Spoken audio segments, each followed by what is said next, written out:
Megkezdték a romok átvizsgálását és eltakarítását az amerikai Alabamában.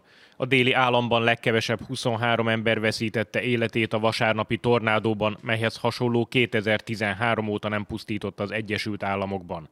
A viharzóna Floridát, Georgiát és Dél-Karolinát is érintette.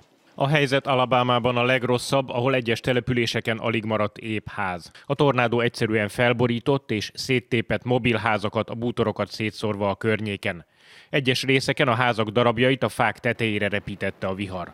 Az egyik leginkább érintett terület, a Georgiával határos Lee megye seriffje szerint a látvány olyan volt, mintha egy késsel lekaszaboltak volna mindent a környéken. A légi felvételek hatalmas pusztításról árulkodnak.